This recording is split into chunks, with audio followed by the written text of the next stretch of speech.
listening to the Chase Merrill podcast. How long are you fasting for and why? Because I've done long fasts myself. So yeah, for sure. So this is my first one actually. So I don't think I've ever gone this long without eating food. I think I tried once in an airport, but I caved.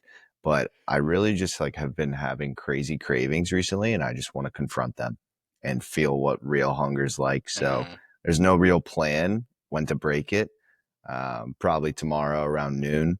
But yeah, I'm stoked for some food, but it's been really, really awesome for sure. And I also do it just to get to lose some weight as well. How far in are you? So I started last night at 9 p.m. So coming up on 24 hours, I guess. Okay. The first 48 hours are the worst. And then it gets better and then it gets bad again. But the first 48 hours suck. I'm always to the point, like once I get about 48 to 72 hours in, I'm just scrolling and watching YouTube videos on like food eating challenges. Yeah, this is like perfect. I'm glad there's a podcast because it's going to fly by for sure and I won't feel anything. But yeah, I've had a couple Coke Zeros and I'm chilling now. That's awesome, man. Well, again, no plan. You're just kind of feeling it out. What do you plan on breaking the fast with? I don't know. Like, what do you recommend? I heard everyone's like bone broth or something, but I'll probably just eat like some blueberries or something. I don't know. I went hard. I went to a barbecue house and smashed like 2 pounds of meat. Yeah, so, for sure. I way overate. Like that was the most physically, because like your stomach shrinks. And so that was the most physical pain like I've had when people are like, oh, I will overeat. I've never really felt that where I'm like, oh, I'm so full until I did a long fast and then went and I smashed food. Cause like you're just like eating and eating and eating and you don't satiate that hunger, even though your stomach's full until it's so full and I'm just like in pain. So there's probably some wisdom with doing it that way, but for sure. I was too hungry. Yeah, I plan on having a fun weekend here with some drinks, and I'm at my godparents' house in Avalon, New Jersey. All my college buddies are down the shore too, so we're gonna have a good weekend. I'll be stress free. I won't be like tracking anything. Just enjoying it. Yeah, that's awesome. How often do you usually track your food? So it depends. So like there was a 6-month period where I was obsessed with it, tracked everything, and now I can kind of eyeball it. But a typical day of eating for me is like fast in the morning. I love fasting in the morning. And then breaking it with around 700 to 800 calories. My maintenance is usually around 28 to 28,900, depending on how much I'm training. So I'll typically eat around maintenance, just a typical day. So I'll have like 700 calories for breakfast, high protein, and then I'll have a lunch, kind of later lunch, just because I've already fasted, or I'll have just a big meal around 1,000 to 1,200 calories. So that takes me to around 1,900, and then I'll just pig out on like some dessert bowl or non-fat Greek yogurt bowl, and it's amazing. I love the late night munchies compared to eating early in the morning. I just find it so much more satisfying. Really, we're actually kind of the exact opposite. So what I do is right now I'm tracking my calories, just trying to lean out a little bit. I'm eating around 3,100 calories. And I'm still in a pretty steep deficit because I'm doing Ironman training right now. So there's a lot of stuff going on. Oh, yeah. But I usually wake up, go do some kind of training, whatever my morning cardio piece is, and then I come back and I eat. And I've been doing pretty like a high protein, higher fat, lower carb right now. And I'm starting to switch that, bringing fats down and carbs up as I progress into my Ironman training, just because I know that's what I'm going to be fueling on when I'm actually doing the event. But right now I've been eating twice a day, 2 big meals and then like a protein drink in the middle. So like I'll get up and when I eat, it's like 100 something grams of protein, usually like 80 to 100 grams of fat and then like 50 carbs. So it's like a 1,300 calorie meal. And then usually about 6 hours later, it's like a protein drink with about 50 grams of protein and a little bit of milk in there for some fats and carbs and then like a piece of fruit. And then I'll go do like another piece of training. And then I'll try to have my last meal of the day, which is usually like the biggest. It's around 1,500 calories. And I have that. I just had mine, but I usually try to have that around 4:30. I like being done eating at 4:30. I sleep better. And then I don't have to worry about it. Like I don't like eating in that I just don't like the time it takes. I would much rather be doing other stuff. So if I can just get it done. I love munching. Yeah. I mean, I get love it. Yeah, I should probably I miss Ironman prep. Have you done an Ironman? Yeah, for sure. Yeah, I did Panama City. It was Okay. epic. How was that? What made you Oh, want to do it it? was epic. So I signed up for it because my dad is an Ironman. My dad, I grew up watching him do it.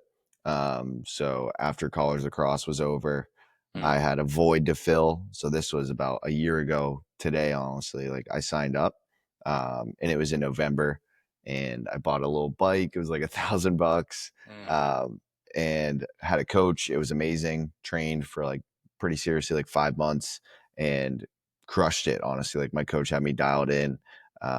When sub 13 was super rewarding. But after that, I was like, okay, I'm not touching my bike for a while. But Yeah. it was a super clean race, uneventful.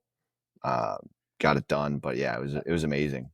That's awesome. I should stop. I should clarify. I'm doing an Ironman 70.3 with all my siblings, and then there's probably gonna be a full Ironman after that. Yeah, But September 7th for the let's Ironman go. 70.3 in Santa Cruz, California. So it should be Oh, a let's good go. time. There'll be five Yeah. of us. What was the hardest? Because it's swim, bike, run. What was your weakness there? What did you dread the most? For sure, yeah. So I grew up swimming. Both my Oh, parents cool. were Yeah, college swimmers, so they tried to huge mold advantage right there. us. Yeah, they tried to mold us into swimmers, but we were all lacrosse players. We just loved lax. But I had that. It was like riding a bike almost for swimming. Mhm. So the first couple sessions, I was like, "Oh shit, this is so hard." But the bike was by far the hardest for me. One because my bike was not great. It was like $1,000. It was like this little road bike. I didn't even have aero bars, so Mm, for the bike, did it in like 6.5 hours, but I didn't mhm. stop once. I was like, this is my advantage. I'm not going to stop once. Yeah, And I had been an athlete my whole life with running. So the marathon, that was my first marathon at the full Ironman, but went pretty well. But yeah, by far the bike was my least favorite thing. I haven't touched my bike since then. it's just so much time. Like training Oh is like, oh, yeah, it's let me brutal. go put in another 3 hours for my training real quick. It's just Yeah, so much time on the bike. yeah. I took the bike outside for the second time yesterday. Yesterday. So I've been riding the bike consistently multiple times a week, but it's all just been indoor on the trainer. And so now I'm Epic. like, okay, I'm about 2 months out. I got to start getting more comfortable outside, and it's way more enjoyable outside. But still, it's just so much time that you're Mhm. doing to Yeah, it get good at it. feels like a school day sometimes. It's like, when's the bell gonna ring? Like I'm so done with this. And it's also like dangerous. Like Yeah. I was getting scared on the road. Oh, for sure. I try to find like bike paths only, like paved paths, because yeah, I got the bike the very first time, and then I rode it outside the very first day I got it, and horrifying because like there was like no shoulder. I never done aero bars, and I had aero bars, and I'm like, I'm like, this is terrifying, and so I took it Yeah. inside, and then I finally brought it back out. What are you doing training wise? Like, what's the goal right now? Are you training for anything specific Mhm. or any Yeah, for plans? sure. So sub 130 half marathons, kind of my misogi this year. So Yeah. I got at least two. Might sign up for one in September, but after this kind of vacation, I'm going on. I'm gonna get a coach again, my old coach probably. Dial back in for like a 3 to 4 month training block and get some good attempts in. So I went 137 last year after Ironman prep because I was like, my base is so good. Like, let's just do this while I got the base. Um, but I didn't do any speed work. So it's just like, Ironman prep is just Mm-hmm. slow burn, zone two, Mm-hmm. zone two, zone two. Mm-hmm. But I felt pretty good. And I was on pace for sub 130, but I had some puke happen and some other stuff that kind of halted me. Um, but I really wanted to get it, and now I'm going after it again. But I took a break and kind of lost my base because I was coaching a high school lax team. I was building my business. Just like didn't have time to do endurance stuff, which is like kind of like my selfish. Like I want to do that. So like I kind of had to put it on the back burner. But super stoked to hop into a new training block and go after it. And then if I don't get it, I'm going to do it again next year. But if I get 130 this year, I'm going to do a sub 3 prep for 2026. That's awesome, man. It sounds kind of like you were this love for fitness and this was ingrained into you and your siblings kind of by your parents kind of out of the gate. Is that accurate?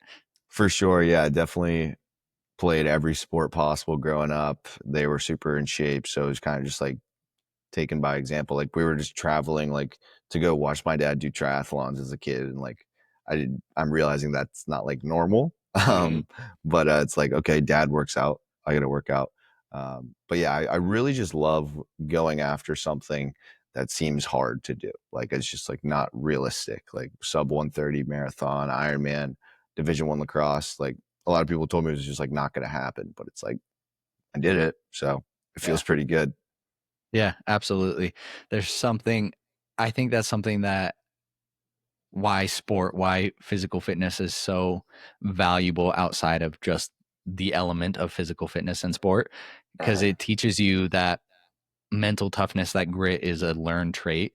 Like I'm not going to be able to go out and just pump out this Ironman training at and like there are going to be days when I'm like, I really don't want to ride 3 hours. Like, let me just get off the bike. Nobody's Yeah. making me do this. And then it's just each day that you say yes, or each day you push further, or each day you do that, you apply it to everything outside of fitness. Yeah, 100%. Yeah, I think a fitness journey or getting good at a sport is the easiest way to just prove to yourself, like, and getting that self-belief and delusion. So, like, for me, it was like lacrosse. Like, I got cut in 5th grade, and Mm. my parents were telling me the whole summer, like, "You're gonna get cut." And I was just, like, playing video games, chilling, Yeah. and I got cut. And it was like, "Oh, shit, they're right. I gotta work at this thing." And then I became obsessed with it, got pretty good, played in college, and then it's like, "Okay, I sucked at something, I got better at it, and I succeeded. Like, let's take this into the real world because I'm donezo." So it's like, let's pick something with a high ceiling because Mm. I have this crazy belief in myself. So it's like, okay, let's just start posting content. Let's see what happens. Yeah. These guys Yeah. aren't different than me. Like, let's just do it. Just give me one quick moment, then we'll be right back to the episode. If you are enjoying the show, go ahead and give me a follow or subscribe wherever you are listening. It helps way more than you'd think. And if you wouldn't mind leaving a rating or a review, that helps new people find the show as well. And if you have any questions or comments or recommendations for guests, go ahead and reach out to me at Chase C. Merrill on Instagram or leave a comment right here on Spotify. Thank you so much for being here. Now let's get back to the episode.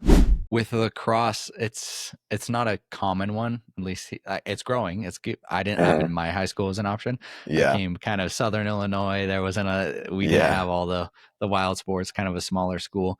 Uh, What made you kind of fall into that category and then want to pursue that? Because there's nowhere to go unless I'm mistaken outside of college. Correct, with lacrosse right now, or is there? so there's a pro lacrosse league. Some of my teammates play in the pro leagues now. It's super cool, Mhm. and it's growing rapidly. But for me, I just remember I grew up in Pittsburgh. There's just like one of my older brother's cool friends played, and I was like, okay, let's just give this a try. Didn't really love it at first.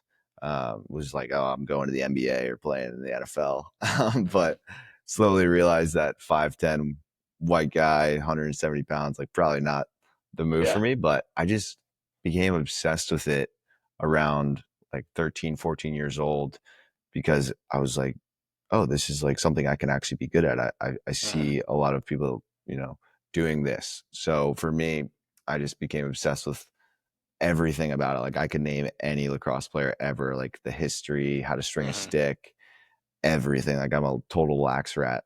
And I still coach because I love it. Like I would Mhm. do that for free. Um, but yeah, really, really love lax. After you got done, you said you started posting because you saw other people. Why not you? Was the goal to just build a brand, build a following, or was the goal to start a business that was to coach people? Like, which came first? For sure, yeah. So I actually was lucky enough to live with my buddy Jake Engelke. He's a big time hybrid athlete, savage. He was my college roommate and he stopped playing lacrosse and started posting. And I saw his lifestyle. I saw what he was doing. Like, and it seemed super rewarding. He's coaching people. So I'm like, Mhm. okay, I want to go after that. Like, I could do that. I could do it. And now we live really close to each other in Charleston. So it's been really cool to see that. But there was no real like goal. Like I would be surprised if you told me what I was doing now when I started posting. But it was like I see people crushing it. I see people making this a job. Why not just start and see what happens? And you kind of just figure out the best moves as you get into it and you find mentors and everything. But yeah, now I'm loving the coaching side of things. With it can be a long, slower journey to get up to building a following, but also kind of building that personal belief that you actually have what it takes to coach people, and like you're not just leaving like, oh, I'm taking their money, but do I really know how to Yeah. dial in their macros? Can I really get them those results? How long did it take you to develop that self-confidence in coaching people? 100%. Yeah, 100%. So started coaching like 8 months ago, online fitness, and people were coming to me because like I was in shape, I was doing the diet and everything. They're like, help me. And I was just like, okay, perfect. I'll help you. And I slowly realized like this is a lot more intricate and nuanced than just telling someone to work out and eat healthy. So I totally dove in, tested everything on myself, how to gain weight, how to lose weight. I had a good understanding, but not a great one. So dove into so much research and everything on myself. I was the guinea pig, fasting, running, like what makes what happen. And I really found the real needle mover by giving clients macros, teaching them how to track, how to make their own meal plans instead of just giving them a cookie cutter. Here's chicken and broccoli. Like that's not going to work long term, or it's not going to be sustainable at all. So really my mindset now is I want to be their last coach. I want to teach them everything they need to know to the point where they're coaching other people. So like one of my clients, Tom, he's around 20 pounds down, and he's teaching his brother-in-law how he did it. I'm like, shit, like that could have been one of my clients, but it's like I taught him well enough to teach other people. So I'm like, okay, that's the goal. It's like my client should be able to teach people how to do what I'm telling them to do after their time with me. And I want to teach them kind of how to fish, not just like give them a fish. That's my mindset for sure on it. That's awesome. So you're kind of a big proponent. You don't write out the meal plan. Maybe you do initially, but you teach them macros. You teach them, hey, you can eat whatever you want. Just fit them into these macros. Is that kind of your style there? For sure, yeah. So they'll come into my program. I'll give them some course material to read over, so it takes them through kind of the needle movers and like the North Star at first, and then I teach them how to track their macros, why their macros should be this, why they're in a deficit with this number, what their total daily energy expenditure is, just teaching them basic stuff so they understand, okay, if I eat this many calories, I'm going to lose weight. If I eat this many calories, I'm going to stay the same. Why am I hitting this protein goal? Why am I hitting my minimum fat goal? All of this stuff. So they have it ingrained in their head rather than me just like, here are your macros, go do it. Like I need them to understand it because it's just way more rewarding for them to be like, okay, this is working. Let's keep doing it. And then, we stay in constant communication because it is overwhelming and it's like not taught in school or anything. So they learn that. And then I love using ChatGPT for my fitness journey and for my clients' fitness journey. So like utilizing AI to make a meal plan. So they'll have their macros. It's like, make me a meal plan with 2,400 calories, 180 grams of protein, this fat goal, this macro, this carb goal, with the following foods. So the foods that are in their pantry, the foods they like. And then I also give them recommendations for foods that are like super high protein, low in carbs or something like that. So like not fat Greek yogurt or like lean ground beef, like stuff like that. So they can make their own meal plan. And then 10 years down the road, if they get overweight again, they're like, oh, that one time with Colin, I did this. So I'm going to make my own meal plan. I know how to get in a deficit because I know how to go to tdecalculator.net and find my total daily energy expenditure. So really just trying to make it an interactive process where they're actually taking things away and never having to invest in this coach again. That's awesome. How do you feel about people who say it's just calories in, calories out versus people who say like quality of calories matter as well? Yeah, I think the biggest thing is like marrying the two as much as you can.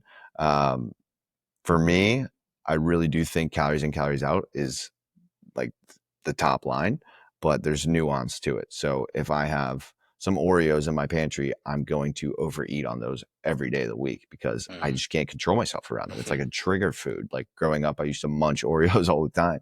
So it's like, yeah, calories in, calories out, but let's be smart. Let's eat whole foods as much as possible because there's so many studies showing how it's more filling, how there's groups of people who just don't overeat on it compared to people who are given processed foods. Like there's merit to both, but I think just combining the two is the best thing.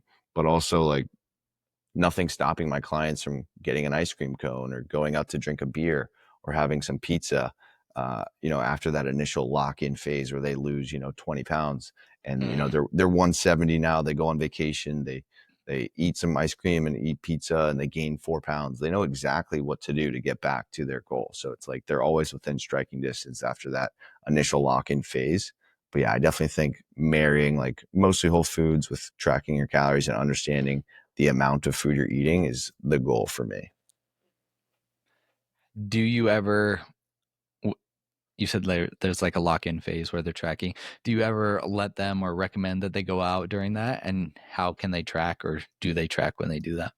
For sure. Yeah. So it's all about planning ahead. So for me, if I know or if one of my clients is, going out to eat, or they're going on to a wedding, it's like, okay, maybe we calorie bank that week. So if one of my clients is eating 2,500 calories a day to get in a deficit, what's stopping them from eating 2,000 for the first, Monday through Friday, and then having an extra 3,000 calories to spend on the weekend stress free? So like we always think ahead, and I'm not naive enough to assume my clients aren't interesting people and just going to sit in their apartments all day. So there is a gray area to it for sure.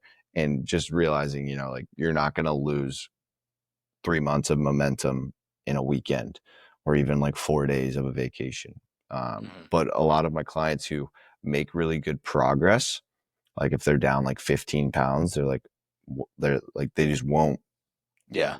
leave that. Like they're just like, I put in too much work to do that. It would be so disrespectful to myself to just binge out and eat like crap for a while. And it becomes addicting once you see the progress. A lot of your clients, I'm sure, don't have a lot of background in the gym as well. Do you tell them or expect them, or excuse me, prepare them for the fact like, hey, initially your scale is going to go down and then it's going to stop going down because your muscle is going to start going up? Like, how do you prepare them and have that conversation with them as well? For sure. Yeah. So we do like progress photos and weigh-ins weekly. So the weight does kind of fluctuate as they're putting on muscle because we lift like pretty heavy to failure. The goal is to get stronger. So my goal for them is just to improve their progress photos and not get obsessed with this scale. So a lot of my clients will go down a couple of pounds. That first like 40 days of being in the deficit is pretty volatile depending on how much body fat you have. And they'll make some gains in the weight room. They're like, my weight went back up. I'm like, it's totally okay. Like, you look amazing. Your progress photos look amazing. But fat loss is definitely more volatile than muscle building. Muscle building is kind of a pain in the butt sometimes, takes a long time. But it is just a consistency game for that. Walk me through the inception of the business. Like, how did you, like, what was it like getting that first client and then scaling from there? Was there ever a time where you're like, no, I'm throwing in the towel, like I can't do this, I can't make money off of this long term? Yeah, for sure. So when I started posting, it was like, okay, we got to get brand deals. We got to get brand deals. We got to get sponsored. And I was doing that and was doing well. I was like paying rent and everything, like TikTok shop, all this stuff. But I knew like I had to build a business. So I like made a community. It was like $30 a month. It's called like Coolin University. It was like my weight training, my diet, all of this stuff. But I realized like no one was getting good results. No one was doing anything in there because they're only paying $30. Like you're not going to do a $30 plan. So instead of kind of selling to the masses, I learned from one of my mentors, just focus on getting like 10 clients a month and just giving them everything you got and getting a good result. So like if someone comes into my program and they pay a good bit of money, they're going to be way more incentivized to make this happen. So they come in, get good results. And I was like, okay, this is working. Let's keep doing this and scale. So I'm like not in a crazy rush to scale to a massive number or anything. It's like get proof of concept, which I'm getting right now. Clients are crushing it. And then kind of making it so I'm doing it with people right now, but eventually like it's just done for you. So I want to make a full like set of modules where people can walk through it interactively and learn my systems without ever talking to me face to face. So that's kind of the goal in the future. But yeah, super excited to see where it goes. Yeah, that's awesome. What's kind of the timeline to get to that point? For sure, yeah, no rush at all. I truly love coaching people and hopping on one-on-one calls with people and showing them this stuff because they always have just like a bad understanding of it, to be honest. And seeing someone go from like fat to fit is really rewarding, and I love doing it. But I think from here, it's like go on vacation and then kind of lock back in and build out a really solid system that's going to get people great results. And filming a lot of modules that I put a bunch of time in so that I have them for the rest of my life and can get more and more people in and get through my programs to get great results. Yeah, that's awesome. For people who are listening to this and they're like, hey, I need to start making a change. What would be like the top 3 to 5 things you'd say, like, hey, these are going to move the needle the most if your goal is to lose fat? For sure. Yeah. So the biggest thing is just understanding how fat loss happens. So everyone has a total daily energy expenditure, which is just a fancy word for how many calories you're burning throughout the day. And a lot of people think it's like all about exercise, but exercise is minimal in the grand scheme of your total daily expenditure. So I think finding out your TDEE is so important because once you have that, anything's possible. If you want to lose weight, you know you got to eat less calories than that. But like, why is the fat loss occurring with that? Well, if you're burning 3,000 calories and you're only consuming 2,500 calories, your body's still going to burn that 3,000. So it's going to pull from stored fat. And with the same kind of framework, if you're burning that same 3,000 calories, but you're munching 4,000 calories a day, those calories are going to get stored somewhere. And that's how people gain weight. And it's usually like a slow, gradual gain over a long period of time of just being in that surplus for 10 years. And you're just like, oh, I'm 20 pounds overweight, like that. So I would recommend, first thing, just going to tdeecalculator.net and getting your total daily energy expenditure figured out. And it's not going to be 100% accurate, but I would subtract around 500 calories from that and stick to that. And then the second thing, kind of the second biggest lever we can pull besides eating less foods, is getting more active. So 10,000 steps a day is kind of the minimum all my clients do. So the more you walk, the more calories you're going to burn. The more calories you burn, the quicker you're going to lose weight because it's just going to streamline that deficit. So one of my clients, Todd, who's down like 75 pounds, he walks like 20,000 steps a day. And I'm not telling everybody to have to do that, but it's just streamlined because he's burning double the amount of calories as someone walking 10,000 steps. So second thing, I would just say getting more active. And then I think finding just a sustainable diet for you is really important. So you don't have to hop on like carnivore or vegan or keto, but messing around with tracking your calories is super valuable because you're just going to learn so much. Like when people start tracking, they're like, on avocados, this many calories. And it's like, yep, like it's thick for sure. It's dense. So it's really valuable to go through that. And like, I'm at a point now where I don't really need to track my calories anymore. I can just kind of eyeball it. But it's because I tracked my calories every day for 6 months and I learned everything. Like I know 3 eggs is 210 calories, like that. Like I just know that stuff because I went through it.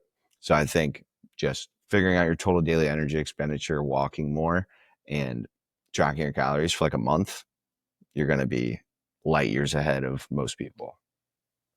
Absolutely. It's really interesting. There's a study that showed like walking 10,000 steps versus running 10,000 steps, the difference in calories is like negligible. Yeah. And so like if you can just bump up those steps, you're going to be significantly burning more calories than what you'd think. And so just if you can have that mindset, you're like, okay, cool. I'm going to go to the grocery store. I'm going to go run these errands. Yeah. And then you have that mindset where it's like, sweet, log in more steps. Let me park farther away. Let me park further. And you're just racking up those steps and you're just burning more. Yep. It's huge. Yeah, 100%. Is there an app that you recommend for tracking calories? Right now I use whenever I do get, because I'm kind of the same, I'll kind of lock in for a little bit, just kind of see what I'm doing, and then I'll get off. I've been doing it. I've tracked calories for years and years and years, so I can kind of eyeball stuff as well. But whenever I do, I use Macro Factor. I think that's what it's called. I Yeah, think it's one's Jeff great. Nippard's. Yeah, Yeah, he's the it's man. awesome. What do you use or have your clients use? Yeah, so it's gotten some backlash, but I do use Cal AI. I don't do the scan like an actual meal, like that. Mm, That's not accurate.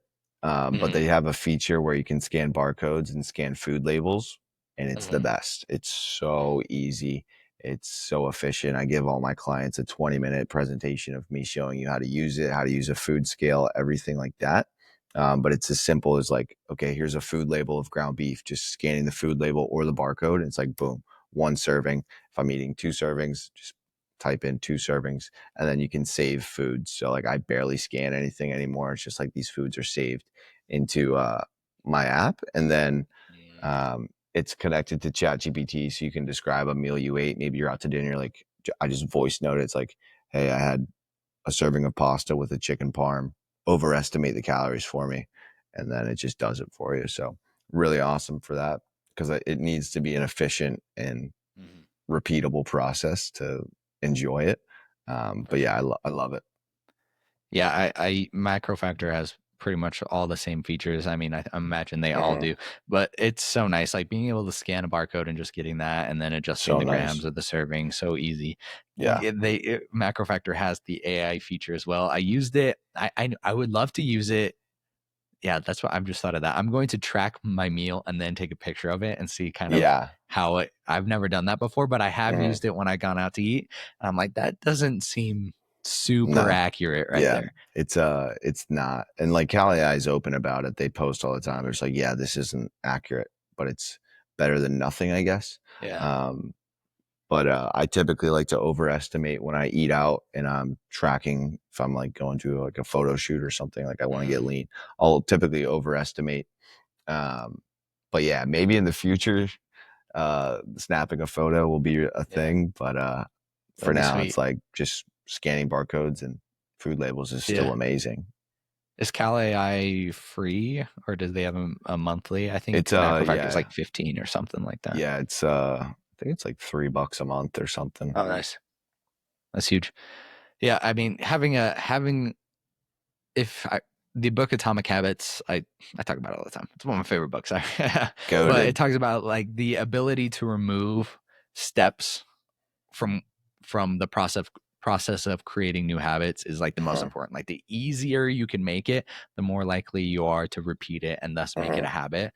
And so like going from never counting calories to counting calories is like pretty huge. And you just kind of grab something and eat it versus now you weigh everything, you Uh-huh. measure everything, and it's a big step. And it adds a lot of time. Now it's like it's kind of overall it doesn't add a lot of time because you're just so fast and efficient. But initially that's huge. And so if you can take steps away, people's ability to actually follow through is going to significantly go up. Yeah, for sure. I totally agree. Well, so we got know your calories, know your daily expenditure, track your food, and then what was your other one? Just More steps? footnotes it. More steps, More yeah. steps for sure. Bump up your daily expenditure there. Uh-huh. Yeah, you were saying people. First of all, fitness counters like your Apple Watch when you go to the gym and you do your workout and it says you burned 1,100 calories. So wrong, so wrong. Yeah, it's It's crazy how brutal. wrong those are. Yeah. So working out is like 5 to 10% of your Yeah. total daily expenditure. Yeah, And 100%. it's so interesting too as people build muscle, like muscle burns more calories than fat. And so Uh-huh. you're like, as you build that muscle, your total daily expenditure is just going to naturally go up because you're carrying more muscle mass, which is huge as well, which is pretty cool. 100%. Yeah, I'm big on exercise is not for weight loss. And I think it's a big misconception because so many people will go to an F45 class or do some sort of exercise and it's great. But then they're like, oh, I get to eat whatever I want now. It doesn't work like that unless you're like Chase and Ironman prep, Yeah. burning Well, 5,000 calories a day. yeah. But yeah, I think it is a big misconception. It's like, I'm going to lock in this year. I'm going to get in shape. I'm going to go to the gym more. It's like, just clean up your calories, brother. Like I promise you, it's not a lack of willpower or anything. You just have like a lack of knowledge about nutrition. That's literally it. Because I see so many people running that are out of shape, or in the gym that are out of shape, and they want to look better. Like, who doesn't want to look better? Mhm. It's just your diet and a gradual surplus that is making you overweight. Do you talk about or recommend any supplementation? For sure, yeah. I love creatine. I love protein powder, and I love electrolytes. Like, those are the three supplements I take. Um, I make sure I hit most of my micronutrients in my daily diet. I typically just ask ChatGPT, like, "Hey, where am I missing my micronutrients on this full day of eating?" And I'll tell it my full day of eating. It's like, "Oh, you're missing B12 or something like that." So I try and get supplementation through my diet for the most part, but I do love creatine because I would have to eat like 6 steaks to get 5 grams of creatine or something like Mhm. that. So I love just taking a little creatine gummy. Yeah, creatine's huge. It's something that everybody should use, regardless of if you're weight Mm. training or not. It's really cool. The new studies that came out that talk about the cognitive Oh my gosh, and yeah. effects for everybody. So like, it doesn't matter if you're an elderly woman in her 80s. Like, creatine is huge. Mm. And also, there's another study that came about, like, mega dosing, like 30 to 40 grams of Really? creatine. Um, negates the negative effects of like poor sleep. So obviously you don't want to Whoa. just take that much every day, but if you have like a poor quality of sleep, like if you can megadose that creatine, Mm. it's shown to reduce those negative effects, Wow. which is pretty interesting. Yeah, it seems to be like a nootropic too. It's like crazy. But yeah, I definitely Well, think getting creatine every day is like really awesome. is there, because you use Chat GPT quite a bit in Oh ways that yeah. I'd never even thought of. It. It's super interesting, and I'm gonna start trying to play around with those. Yeah. How do you feel about that in your business? Because like with Yeah. it growing and how much you use it, like, do you feel like it's going to take over? And how? Mhm. Yeah, talk me through that. So yeah, it could definitely take over in the future, but I don't think you can ever replicate like me hopping on a call with you talking about 4th of July weekend. Like, Colin, what do I do? I'm going on vacation. Like, AI is never going to relate to that.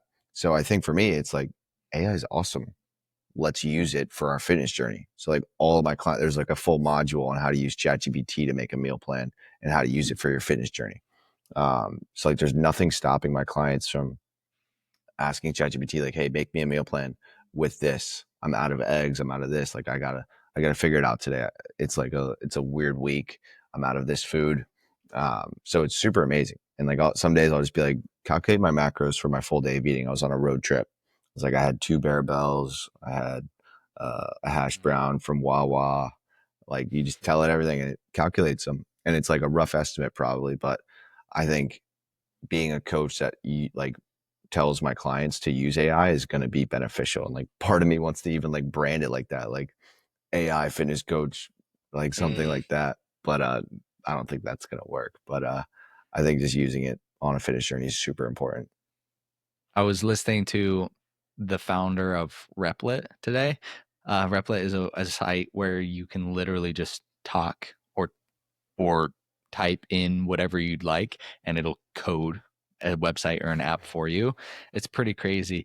And the founder was, it's supposedly like really good already, but the founder talked about where it's going and how people are already using it to create, it's what was used to cost tens, if not hundreds of thousands of dollars to have like software engineers program and write up for you and develop these apps, is like $29 a month for the website Yep. access. And how hit like so many success stories and people are just making hundreds of thousands if not Mhm. millions just off of the apps they developed from just speaking to their phone. Mhm. And so it's really interesting, it's going to be really interesting to see how AI takes over or how it implements Mhm. in the fitness space, the health and Yeah. nutrition space. Yeah. I think that's why like having a personal brand is going to be super beneficial for me and you and Mm-hmm. everyone, just because that's the only thing, like, people are going to miss human interaction, I think, eventually. Yeah. But definitely trying to use it as much as possible for like low leverage tasks, like, Mm-hmm. ideation for hooks and scripts, and like many chats awesome for Instagram, like just sends people like resources when they comment a word. That's So cool. yeah, I love it. Yeah, it'll be an interesting, and I hope you're right. I'm not sure. I think I need to sit down and think about it a little bit more, but I hope that it leads to a need for community and like a need for personal connection. Because like you think about creative space, you think about things like that where it's like, is art still art if AI made it, or is it does it have that soul? Does it have that expression? But to me, if I could like I was just like, if I could type in a prompt to Chat GPT and say, like, make me the star of this movie and mix Lord of the Rings with Star Wars with me as the main character, and Yeah. like make it photorealistic and do it in the directing style of Christopher Nolan or whatever Yeah. it is. And if it just generated that instantly, and if it was like good, like I don't know if I would care. Like that would be awesome. So I Yeah. don't know if I would care if it was made by AI or I somebody agree. else. Yeah. I don't know. Maybe we're cooked. Maybe we're not. We'll see. But It's going to be an interesting. The yeah. next 5 years are going to be wild, Oh I my think. gosh. Yeah. Yeah, for sure. Just trying to be on the good side of it that takes advantage of it rather than like complaining about it or being scared of it. Is there anything specific? Because I think we both agree having that personal brand, having that community that you can have that personal connection with is huge, especially whatever way the AI wave goes. I mean, that's always going to be valuable to everybody involved. How would you recommend people go about doing that? About using AI for personal About brand. developing your community or grow, like how would you go about doing that? For sure. Yeah. I think, everyone's audience is out there waiting for them. So my audience was waiting for me to start posting. So I was just my authentic self as much as I could be. I'm definitely getting way better at it now. Just like adding humor, talking to Instagram like I'm talking to my best friends. Um, and if people don't like that, cool. Like you're not my audience. So I think just being yourself is the biggest thing, and seeing what sticks because people like you probably. I mean, it's interesting to think like the people, when we're all trying to pretend to be the person that we think we should be or we think society wants us to be, when we present that front, when we present that face to social media, we don't attract the people who are actually attracted to that because they can sense the inauthenticity, and we bypass the people that would actually be attracted to our own personality. Yeah. And so if you can just throw what you are actually out into the world, people are not going to like that for sure. But Yeah. some people will, and those are your people anyway. Yeah, I think it's important to like define like who's your in group and who's your out group. So I always like give the example of like a political poster. Like if you're a Republican guy, you're only going to talk about Republican stuff and no liberals will follow you. It's like, yeah, it's like that guy probably only wants Republicans following him. He's probably going to sell merch about MAGA or something. And same thing with uh, like a Democrat. Like if they post Democrat stuff, they're going to get a bunch of Democratic followers. So they would sell something about Democrats. So like for me, if I was a carnivore, I'd post a bunch of carnivore stuff, and everyone that eats carnivore will follow me. Like no vegans will follow me, and I'm not going to sell a vegan guide. So those are just kind of like in and out groups. Like define who you want following you, and if the out group doesn't follow you, it's like, okay, great. They would never buy from you anyway. Yeah, that's a good way to think about it. Is there anything specific that you'd recommend people do, let's say, to develop a following or that community on social media? Like, should they be making a certain kind of content? Should they be talking to more talking head videos, like just posting For speaking? Because I sure. noticed you've been doing that a lot as well. Yeah, I think being controversial is good. I think starting a discourse is good. So like seed oils make you fat or something like that. Like Yeah. people are going to comment like, no, they don't, or yes, they do. Yeah. Like I totally agree. Like that, like I still have debates in like my comment sections going on for viral posts from 6 months ago. So don't be scared to um, be controversial or make a claim if you believe in it and if it's a good claim and you stand by it. Like if I'm like calories in, calories out, and I post it and there's a bunch of comments, good. Like that is good. The only thing that's going to happen from that is more virality and everything. Yeah, so that's great. And then just like trends, just hopping on trends is great as well. Okay. So like draw that line in the stand and just be on your side and be okay Yeah. with people coming in and saying you're wrong. Mhm. Yeah, like totally. Like I love haters. Haters are awesome. Um, they boost my algorithm or Yeah. whatever. Do you do comments ever get to you? Like, do you ever kind of see things and you're like, or like want to defend yourself or like reply to them? Is there any kind of mental effect from those? Yeah, when I started, I was just obsessed with like I had the dopamine hit of every like Mm, comment, like reading everything. So I'm trying to think of like some examples. Like if I don't know, if someone comes at me and they're like loser or something, and I go to their profile and I'm just like, oh, I want to like put you on yeah. blast right now. But now it's like I don't even read comments really unless they just like catch my eye on a certain day. I'll just respond to Yeah. some, try and give some people some value that are asking reasonable questions. But yeah, that's my mindset, just giving value as much as possible. Cause like, why would someone follow me? Like, would they follow me because I Mm, flexed and like showed I'm the man or something? Like, no, like no one's going to follow for that. But if like I give someone a tidbit of information, they're like, oh, this is great. I want to see more of that on my free page because I'll mm, probably become healthier from that. So that's my mindset, is just give. that's huge. That's huge. I'm kind of adopted the policy because of like posting and ghosting on some Mm, things, like, and at least initially. So like I'll make the post, I'll ghost. I don't want to like see whatever the comments are, whatever that mm, is, and then I'll kind of come back and pick and choose to the good ones or reply to the ones. Because like you're always yeah. gonna get hate. You're always gonna get people who are like, you're lying or steroids claims or whatever that is, and you're just like, you can either take it Yeah, as a positive or a yeah. negative. I love the steroid claims. I'm like, I'm not big at all. Oh, Like I know, I know. I'm like a buck 75 on like a good day. Like I'm not on roids. I've got a lot of videos from back when I was, training hard, when I was a lot bigger, when I was like 2 years ago, when that was what I did all day. So I was like at my most, I was like 5'10", 205, lean, like back Mm, squatting like 500, cleaning, 405. beast. So moving some weight. And so like you get those claims and you're like, no, dude, I promise I just look so much bigger here on this video Mm, because you don't see that I'm 5'10". yeah. And so you It's like always get also those I claims. lifted for 20 years. It's like, oh, it's like, Exactly. sorry, you can't accept that because you've been sitting on your butt scrolling reels, calling people fake natties. Like, yeah, you're Exactly. probably not strong. Yeah. It doesn't even matter. Who cares? Like I remember my first claim. I was my senior year of high school before football season started. Like there's like the other team, like the one of our rival schools was like I got like a lot of those claims, and it Mm, really bothered me. And then at that point, I was like, well, no, like I've been at the gym 4 a.m. before school, and then at the yeah. gym after school. Like, A, this is a compliment because A, Mm, I'm not, and B, like who cares? So just mm. like once you can get your head wrapped around like it doesn't matter, like Yeah. nothing really hurts you anymore. I had a client lose like 70 plus pounds, and he started getting Ozempic allegations in his town. Mm, And he texted me and he was like, I'm pretty down in the dumps about it. Like, I was like, I got so pissed because it's just like yeah.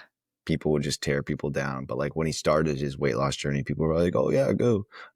Yeah, you got it. And then once you get it, oh, you're taking Ozempic, you're a cheater. It's like, no, Mm, they just committed to something for the first time in their life, and you're sad because you see what you could have been. mhm. So a lot of softies out there get me mad. Yeah, people always cheer you on initially until you actually start moving the needle and you start making it, and then they realize, oh, he's gonna leave me in the dust, or he's gonna move past you, or Yeah, and then they start trying to pull you down, crabs in a bucket. yeah. I call them bots. Bots, appropriate.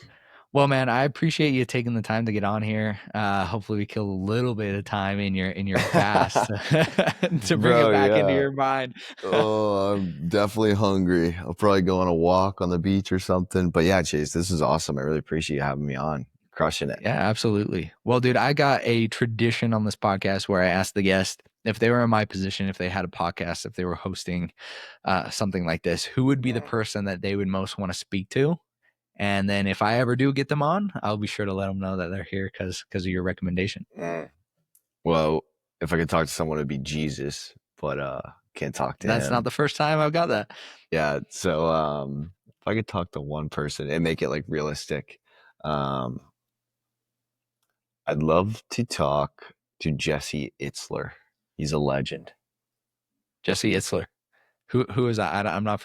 I'm sure I've seen him. Yeah, you've seen him for sure. So he started like Vita Coco, Marquee Jet, serial entrepreneur. He made the big ass calendar. But he's a beast. He's like, he had Goggins live with him for a bit. Oh, awesome. But yeah, he's a beast. That's got to be intense. Or Mr. Wonderful Kevin O'Leary. That's one of my favorite guys too. I'm obsessed with Shark Tank. Shark Tank's like, if I'm eating food, I'm watching Shark Tank. Shark Tank's phenomenal. There, Diary of a CEO just dropped an episode with Kevin O'Leary. I listened to it yesterday. So good, bro. He's so funny. I love him. I love that people come on to Shark Tank and they're like, they don't like Kevin. And I was like, Kevin's like literally the best. Oh, he's like, the goat. He's gonna be the one who's like, he's gonna tell you like what. He's not gonna be afraid of like hurting your feelings. He's gonna be blunt. He's gonna be honest. It's gonna be. He's so I love good. Kevin. I can't get enough of him. I can't. He's hilarious. Yeah, that Diary of a CEO is insane. Like the Steve Jobs stories and everything was so cool. And the way he says where he's like finance and like finance and oh, he's so good. I love him. What's that? When I was listening to it, I was thinking of that phrase that they always say when they drink when somebody brings them alcohol. Toast de Devon. Yeah. He's like, I'm a urologist. Guy. I'm O'Leary wines, and I'm a urologist. I got my red band watch. He's hilarious. Yeah, he's rocking too. Yeah, what a stud. Sweet dude. Well, I appreciate you taking the time to do this. Where can people follow you? Where can they get more? How can they sign up for some coaching? Yeah, at Colin Reich on Instagram mainly. TikTok and YouTube as well, but Instagram is where you're going to get the most value for sure. My goal with my Instagram is that if you're competent, you could lose weight from following me for free. So I just give out as much free value as possible. If you want some more help, then we'll be more than happy to hop on a call, see if you're a good fit for the program. But my goal is to help 1 million people lose weight, and you could be next. So let's do it. That's awesome, man. Dude, well, I appreciate you. Enjoy your vacation and then back to the grind, dude. Epic, Chase. Yeah, this is awesome. Really appreciate it.